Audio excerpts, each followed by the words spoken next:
Hoover Dam just went dark. For the first time in 90 years, the turbines at the most important dam in America have stopped spinning. Not slowed down, stopped.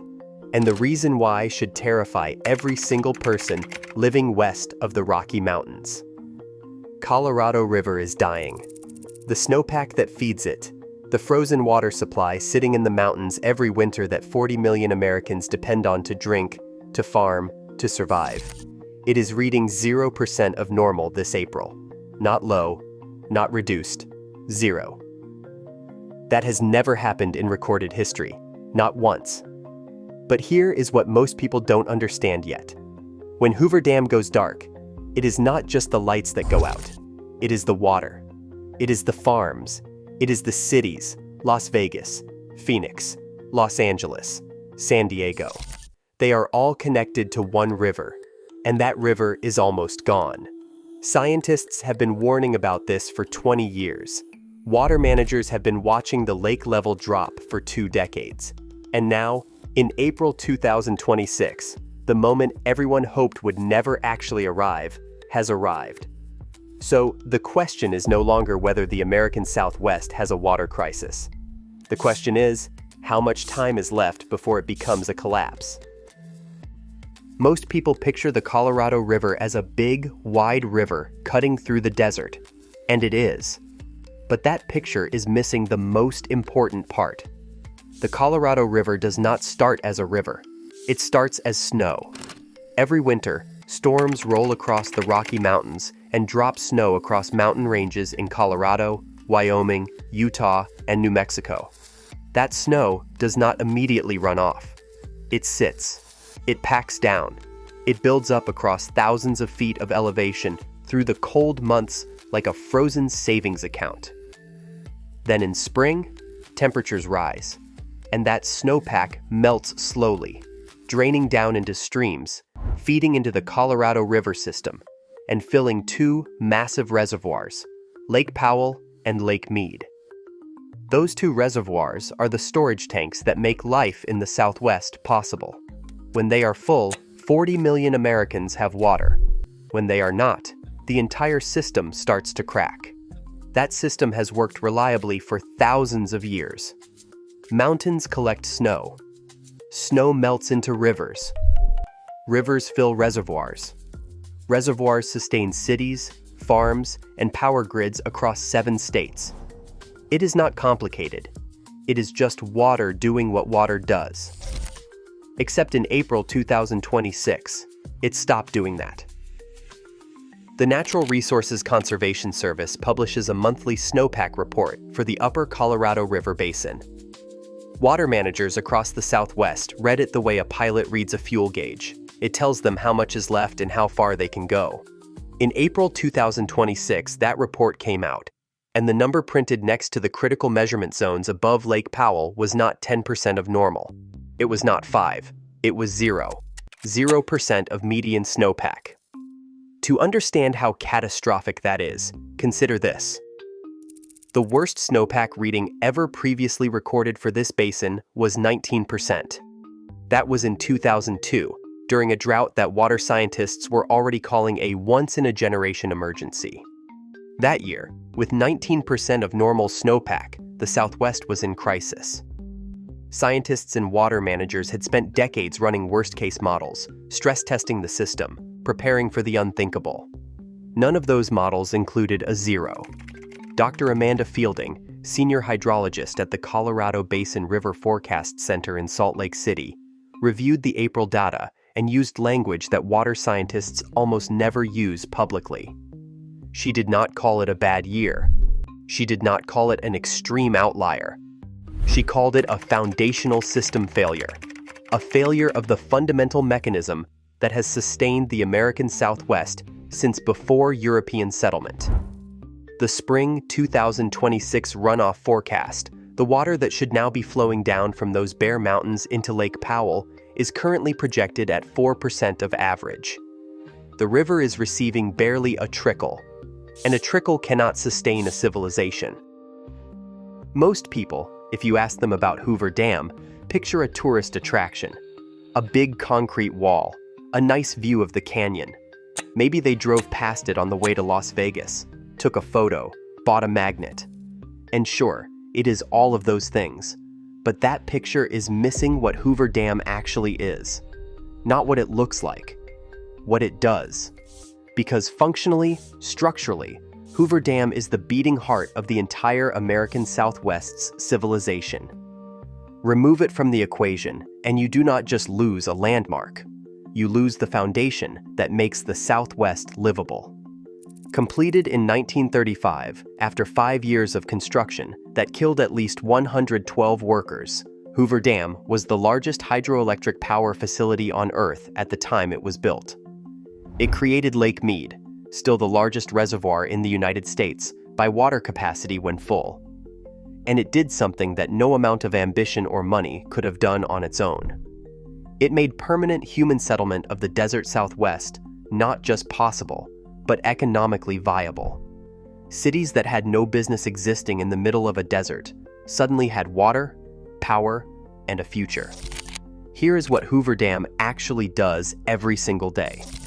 It generates approximately 4 billion kilowatt hours of electricity annually at full capacity, supplying power to Nevada, Arizona, and California. It manages the single most important water delivery system in the American West, controlling flow to agricultural regions that produce roughly 15% of the nation's total food supply. 15%. That is not a regional number. That is grocery stores in every state in the country, depending on water, that flows through this one structure. It supports the municipal water infrastructure of Las Vegas, Phoenix, Tucson, Los Angeles, and San Diego. It provides flood control for the lower Colorado River Valley. One dam. One concrete structure built 90 years ago, holding up an entire region's worth of modern civilization. So when the Bureau of Reclamation announced on April 9, 2026, that hydroelectric generation at Hoover Dam was being suspended indefinitely due to critically insufficient water levels in Lake Mead, the silence that followed was deafening. There was no dramatic storm footage, no wall of water hitting shore, no moment that looked like a disaster movie. There was a press release, some bureaucratic language about operational thresholds and minimum power pool elevations. And underneath all of that careful, measured government wording was a reality that no press release could soften. For the first time since the dam became operational in 1936, Hoover Dam went dark. The turbines stopped. The power flatlined. 90 years of uninterrupted operation through World War II, through the explosive growth of Las Vegas, through every drought and crisis the 20th century produced. And now, silence. The shutdown did not happen without warning. There was no single catastrophic moment, no dramatic failure, no breaking news alert that sent engineers scrambling. What happened at Hoover Dam in April 2026 was slower and in some ways more terrifying than that. It was a countdown, and the people responsible for managing it watched every single step of it coming and could not stop it. April 1st, 2026. Lake Mead's surface elevation is recorded at 953 feet above sea level. The minimum power pool elevation, the level below which the turbines at Hoover Dam physically cannot generate electricity, is 950 feet. 3 feet. That is the entire margin between a functioning dam and a dead one. 3 feet of water separating the power supply of 3 states from total shutdown. The Bureau of Reclamation issues an internal operational warning. Given current runoff projections, that margin will be gone within weeks. April 4th. The Bureau of Reclamation convenes an emergency briefing with water managers from Nevada, Arizona, and California. The projections on the table are not ambiguous. Lake Mead is dropping below the minimum power pool threshold by late April at current drawdown rates. One senior water engineer who attended that meeting and asked not to be named described it in a way that stays with you. He said it was the quietest emergency session he had ever attended. Nobody argued. Nobody pushed back on the data. Everyone just looked at the numbers and understood what they meant. April 7th. A secondary analysis from the United States Geological Survey lands with the weight of a verdict. Without significant, unforeseen precipitation, which the National Weather Service rates at less than 3% probability before June, Lake Mead will reach what engineers call dead pool elevation by late summer 2026. Dead pool. That phrase needs a moment. Dead pool is not just no power. Dead pool is the level at which water can no longer flow downstream through the dam at all. Not reduced flow, not emergency flow, no flow. The Colorado River stops moving. April 9th, 10:47 in the morning, Mountain Time. The Bureau of Reclamation formally announces the suspension of hydroelectric generation at Hoover Dam. The turbines spin down. The power output flatlines. And for the first time since the dam became operational in 1936, Hoover Dam goes dark, 90 years, through World War II, through the post-war boom that turned Las Vegas from a desert outpost into a neon metropolis of 2 million people, through the droughts and floods and every crisis the 20th century threw at the Southwest without interruption, without a single day of silence. Until April 9th, 2026, the mountains stopped delivering, the lake stopped rising, and the turbines stopped turning. If you have ever seen a photograph of Lake Mead in the last few years, you already know about the bathtub ring. That pale white stripe running along the canyon walls above the current water line. It looks almost geological, like a natural feature of the rock. It is not. That white band is calcium carbonate, mineral deposits left behind by decades of higher water levels, tracing the outline of a lake that used to exist. It is not a feature of the landscape. It is a scar. And in April 2026, it is the most visible proof on Earth that something has gone permanently, structurally wrong. At peak capacity, Lake Mead holds approximately 36.7 cubic miles of water and stretches 112 miles long. It is the largest reservoir in the United States by water volume when full. Standing on the overlook in 2026 and looking down at what remains, you are not looking at that lake. You are looking at a memory of it. Lake Mead hit its all-time recorded high in July 1983, when its surface sat at 1,229 feet above sea level, essentially full capacity. That was 43 years ago. Since then, the trajectory has been almost perfectly linear in its decline, not a jagged graph with recoveries and crashes. A slow, relentless, one-direction slide downward. By July 2022, the lake had dropped to 921 feet, the lowest level recorded since it first filled in the 1930s. Emergency water cuts were implemented across the basin. Farmers in Arizona watched their federal water allocation slashed by 30% overnight. The crisis made international headlines. Policymakers called it a wake-up call. Then something happened that gave everyone permission to stop worrying. The basin received 2 consecutive above-average snowpack years in 2023 and 2024. Lake Mead partially recovered, climbing back to around 1,060 feet. People exhaled. Some declared the crisis managed. Cable news ran comeback stories. Water managers who had been sounding alarms for years suddenly found themselves talking to smaller audiences. The emergency, it seemed, had passed. It had not passed. It had paused. In April 2026, Lake Mead sits at 953 feet and is falling. The bathtub ring that was already visible from the shoreline is now measurable from satellite imagery as a stark geological scar stretching the full perimeter of the reservoir. In some locations, that white band measures over 100 feet tall. 100 feet of exposed canyon wall that used to sit underwater. That is a 10-story building of missing water, visible from space, growing taller every single day. It is not a natural feature. It is a monument to 2 decades of taking more water out of a system than nature is capable of putting back. And in April 2026, the monument is still being built. The Colorado River Compact of 1922 divided the river's water between 7 states: Colorado, Wyoming, Utah, New Mexico, Arizona, Nevada, and California. At the time the compact was signed, the allocated water volumes were based on flow measurements taken during one of the wettest decades in the river's recorded history. The scientists who negotiated that compact were not incompetent. They were not careless.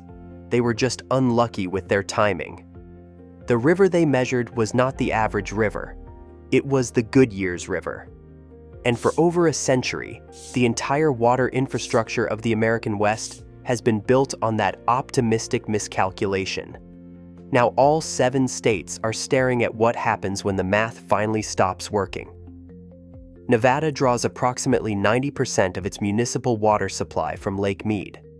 Las Vegas, a city of 2.2 million people, sitting in the middle of one of the driest deserts on the continent, which required a certain level of geological audacity to build in the first place, has implemented Stage 4 water restrictions as of April 10, 2026. Outdoor irrigation is banned. Hotel pools are being drained. The famous fountains of the Las Vegas Strip have gone dark. The city that sold itself to the world as an oasis in the desert is now rationing the water that made that illusion possible. Arizona is facing an existential agricultural crisis. The state's farming sector, centered in the Phoenix and Tucson regions, draws heavily on Colorado River allocations. With those allocations now cut to emergency minimums, farms growing lettuce, cotton, and citrus for national markets are receiving water notifications that essentially read, "Figure something else out." Arizona's Water Authority estimates that without emergency groundwater substitution, which is itself limited and increasingly expensive, crop losses in the 2026 growing season could exceed $7 billion. California holds the most senior water rights in the lower basin, meaning it gets legal priority access before Arizona and Nevada. But California's water managers know that seniority means nothing if the lake physically does not contain enough water to deliver. The Metropolitan Water District of Southern California, which serves 19 million people, has activated emergency conservation protocols and is drawing down emergency storage reserves that were designed for short-term disruptions, not multi-year structural failure. Utah and Colorado, as upper basin states, face a different but equally severe problem. Under the terms of the compact, they are legally required to allow minimum flow to pass through to the lower basin states every year, regardless of conditions. In a zero snowpack year, meeting that legal obligation means draining their own reserves. Colorado's state water engineer filed an emergency compact relief petition with the federal government on April 8th. It has not received a response. 7 states, 40 million people, 1 river, and the river is almost gone. Here is what has climate scientists not just concerned, but genuinely shaken. This is not a random bad year. The 0% snowpack reading in April 2026 is not a fluke of weather variability, not a one-in-a-century anomaly that the system will recover from if everyone just waits long enough. It is the clearest signal yet that the Colorado River Basin has crossed into a fundamentally different climate regime, one that the infrastructure of the American West was never designed to survive. Dr. Jonathan Weiss, paleoclimatologist at the University of Arizona's Laboratory of Tree Ring Research, has spent his career analyzing the Colorado River's flow history, going back over 1,200 years using tree ring data. His research, published in late 2025, identified what he calls a structural aridification signal in the basin, a drying trend so consistent, so deeply embedded in the regional climate data across more than a millennium of records that it cannot be explained by natural variability alone. This is not weather. This is the region changing. The mechanism behind that change is not complicated, even if the implications are staggering. The American Southwest depends on a specific atmospheric circulation pattern that pulls Pacific moisture inland and deposits it as snow on the Rocky Mountains.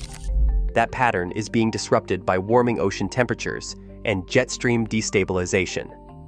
The jet stream, which used to deliver reliable winter storms to the mountain west, has been displaced northward with increasing frequency. Storms that historically hit Colorado now slide north into Canada. The mountains wait. The snowpack does not come. And here is the part that keeps scientists up at night. Even when precipitation does fall, warmer temperatures mean more of it arrives as rain instead of snow. Whatever snow does accumulate melts earlier in the season, before the reservoirs can capture it efficiently. The Rocky Mountains are not just receiving less water, they are losing their ability to store it and release it slowly. The natural battery that has powered the entire Southwest for thousands of years is failing. Integrated vapor transport data for the winter of 2025 to 2026 recorded moisture delivery to the upper Colorado Basin at the lowest levels, measured since comprehensive satellite monitoring began in the 1980s. That is the entire modern measurement era, the worst on record, by a significant margin. Climate models projected conditions this severe for somewhere between 2040 and 2060. The scientists who built those models, who stress-tested them, who presented them to policymakers and were told the timeline gave the region room to adapt, were working with the best data available. They were still wrong. The future did not wait for 2040. It arrived in April 2026, decades ahead of schedule, and the Southwest was not ready. Nobody was. Elena Vasquez has farmed the same 600 acres outside Yuma, Arizona for 31 years. Her family grows romaine lettuce, broccoli, and spinach that ships to grocery stores in 47 states. On April 10th, she received her federal water allocation notice for the coming irrigation season. It read 9% of historical baseline delivery. She read it 3 times standing in her kitchen. Then she sat down and did not move for a while. "You cannot grow lettuce on 9% water," she told a local reporter. "You can barely keep the dust down." Las Vegas, a mid-range hotel on the south end of the Strip, closed its pool indefinitely on April 10th. Spring bookings dropped 40% in 10 days. Guests, it turns out, do not want to vacation in a city that is running out of water. The town of Needles, California, residents opened their taps on April 11th and found reduced pressure and discolored water. The town has no groundwater alternative, no desalination option, just the Colorado River. And right now, the Colorado River is barely there. 1 week after the shutdown, Hoover Dam still stands exactly as it has stood since 1936. The concrete is unchanged. The Art Deco towers still catch the desert light. Tourist buses still pull into the parking lot. Because some people really commit to a vacation plan. But the water behind that concrete is retreating. Every day the bathtub ring on those canyon walls climbs a little higher. Every day Lake Mead drops a little lower. Every day 40 million people edge a little closer to decisions they were never supposed to face. The Colorado River carved the Grand Canyon over 5 million years. It does not disappear overnight, but it is diminished beyond anything the people who built this civilization ever allowed themselves to imagine. The snowpack is gone. The reservoir is falling. The political framework managing all of it was built on assumptions that no longer exist. A 1922 compact negotiated around a river that was having its best years. A dam built to last forever, now silent for the first time in 9 decades. A system designed for abundance, finally confronting scarcity. The mountains are bare. The turbines are silent. The water is not coming. Not yet.